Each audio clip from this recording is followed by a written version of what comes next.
नमस्कार मित्रांनो, तुमचं स्वागत आहे आपल्या चॅनलवर सुमित कुवार एज्युकेशन प्लॅटफॉर्मवर। तर मित्रांनो, आज आपण पाहणार आहोत नेहमीप्रमाणेच बालभारतीतील जुन्या धड्यांमधील हा एक धडा। या धड्याचे नाव आहे गुरु नानक। गुरु नानक। तर मित्रांनो, चला वेळ न घालवता या धड्याच्या वाचनाला सुरुवात करूयात। इसवी सन 1469 मध्ये तलवंडी गावी गुरु नानक यांचा जन्म झाला। मेहता कळूचंद हे नानकांच्या पित्यांचे नाव। कळूचंद हे छोटे व्यापारी होते। नानक 7 वर्षांचा झाल्याबरोबर शाळेत जाऊ लागला।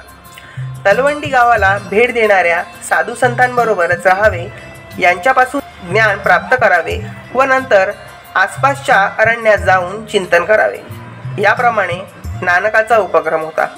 9 वर्षांचा होताच मनात चाललेली खळबळ त्याने आपल्या आईवडिलांना सांगितली। भक्तिभाव हा लहानपणापासूनच त्याच्या जीवनात ओतप्रोत भरलेला होता। पंडित गोपाळ पांडे हे त्याचे शिक्षक त्याला मनापासून शिकवत होते।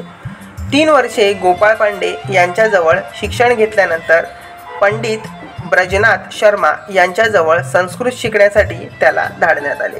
त्याचप्रमाणे शिक्षण चालू असताना क्षत्रिय धर्माप्रमाणे नानकाचे उपनयन करण्याचे त्यांच्या वडिलांनी ठरविले। यज्ञ मंडप तयार झाला। पंडित लोकांनी मंत्र उच्चारण्यास सुरुवात केली। स्त्रिया मंगलगीते गाऊ लागल्या व जेव्हा पुरोहित हरदयाळ याने जानवे घालण्यास सांगितले, तेव्हा नानक म्हणाला, ज्याच्यामध्ये दयारूपी कापूस असेल, संतोषरूपी सूत असून जे कधीच तुटणार नाही, जे कधी मलिन होणार नाही, जे जाणार नाही, असं जानवं मला द्या। जानव्याचा अर्थ न समजता सर्वत्र ढोंग व अहंमान्यता दिसून येत होती आणि म्हणूनच जेव्हा नानकाने जानवे घालण्याचे नाकारले, त्यावेळी गोंधळ झाला। कोणी त्याला अहंकारी म्हणू लागले, कोणी त्याला वेडा म्हणू लागले, तथापि त्याने आपला हट्ट सोडला नाही। मुलाच्या या वर्तनासंबंधी वडिलांच्या मनात एक चिंता उत्पन्न झाली। निरनिराळ्या गोष्टी त्यांच्या कानावर येऊ लागल्या, तथापि शिक्षणाकडे मुलाचे लक्ष नाही, ही गोष्ट त्यांच्याही लक्षात आली। ते स्वतः संसारी वृत्तीचे व साहजिकच संग्रही वृत्तीचे होते। मुलाने चांगला संसार करावा, व्यापार करावा, नाव कमवावे, ही त्यांची महत्त्वाकांक्षा होती। एका जागी बसून तासनतास कसले तरी चिंतन करणारा हा मुलगा त्यांच्या चिंतेचा विषय झाला होता। नानक हा त्यांचा एकुलता एक मुलगा होता, तथापि त्याने स्वस्थ बसावे हे त्यांनाही पटत नव्हते। म्हणून त्यांनी मग घरच्या गायी जंगलामध्ये चरायला नेण्याचे काम त्यास सांगितले। नानक जंगलात जाई व मुलांना गोळा करून त्यांना काहीतरी सांगे।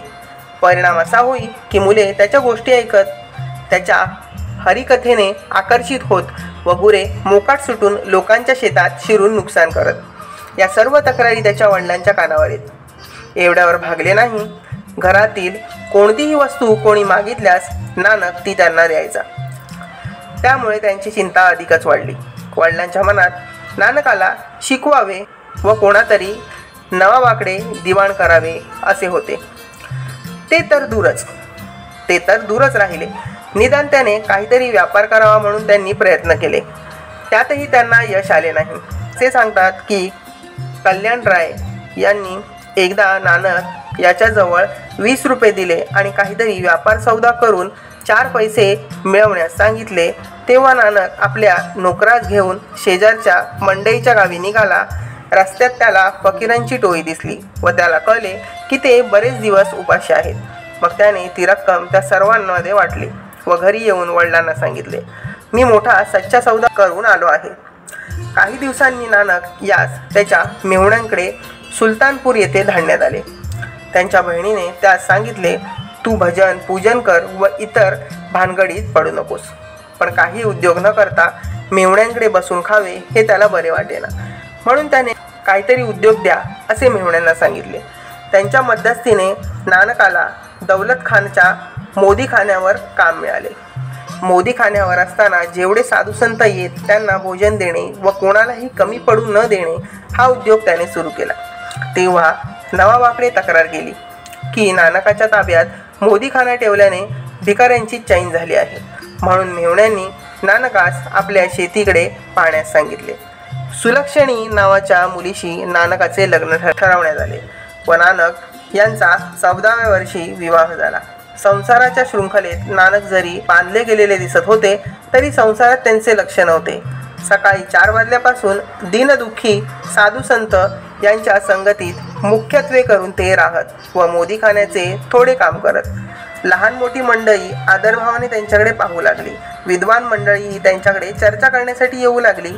घरातील अडचणी वाढू लागल्या आणि शेवटी एक संसार तरी केला पाहिजे, नाहीतर परमार्थाच्या तरी मार्गाला लागले पाहिजे याचा निर्णय करण्याची वेळ आली. एक दिवस सर्वस्वाचा त्याग करून नानक फकीर झाले. उत्तर, दक्षिण, पूर्व व पश्चिम असे सर्व भारतभर त्यांनी भ्रमण केले. हिंदू, मुस्लिम, बौद्ध इत्यादी धर्माच्या मंदिरांना, मशिदींना, मठांना व तीर्थांना भेटी दिल्या. हा यात्राक्रम त्यांनी 20 वर्षापर्यंत केला. हरिद्वार येथे ते गेले असताना तेथे क्रियाकर्म करणारे लोक त्यांनी पाहिले.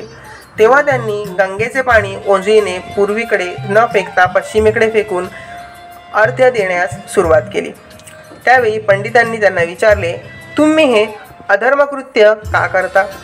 त्यांनी उत्तर दिले, येथून 200 मैलावर माझे शेत आहे, त्याला मी गंगेचे पाणी देत आहे. त्यावर पंडितांनी सांगितले, 200 मैलावरील गावास हे पाणी कसे जाईल? केवळ मूर्खपणाचे हे कृत्य आहे.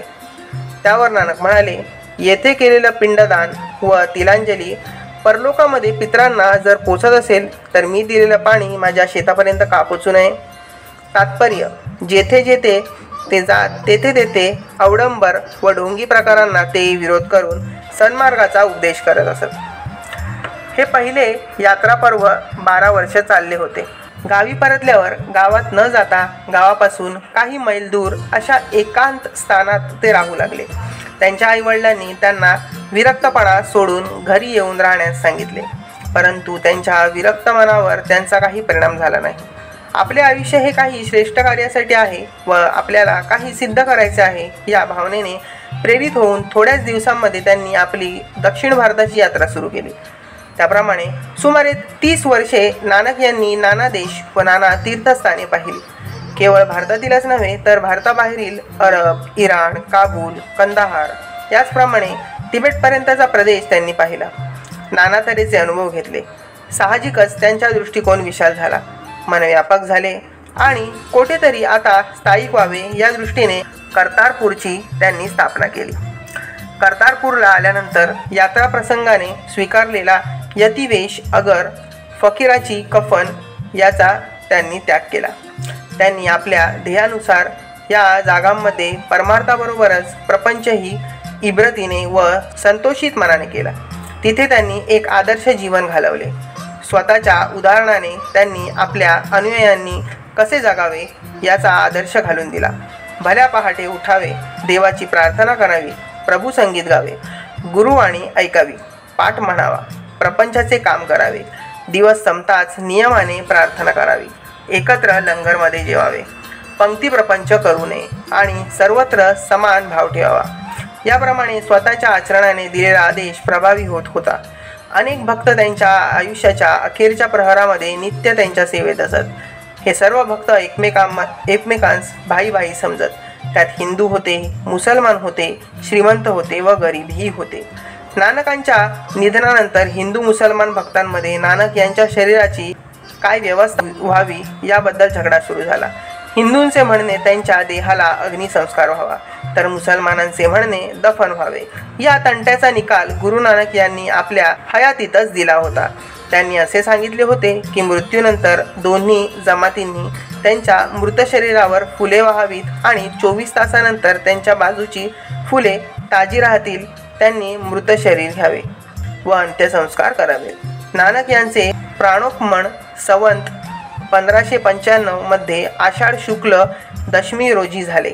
त्यांच्या आज्ञेप्रमाणे दोन्ही जमातींनी फुले वाहिली व दुसऱ्या दिवशी जेव्हा वरचा कपडा उचलला त्यावेळी सर्व फुले ताजी होती. तर मित्रांनो, तुम्हाला हा धडा कसा वाटला मला कमेंट्समध्ये नक्की लिहून पाठवा. चॅनलवर नवीन असाल तर चॅनल लाईक, शेअर आणि सबस्क्राईब करा. बाजूची बेल आयकॉन दाबा जेणेकरून येणारे सगळे नवीन व्हिडिओ तुम्हाला प्रथमतः पाहायला मिळतील. तर मित्रांनो, व्हिडिओ पूर्ण पाहिल्याबद्दल धन्यवाद. भेटूयाच असेच धडे घेऊन आपल्या यूट्यूब चॅनलवर. तोपर्यंत बाय बाय. काळजी घ्या आपली.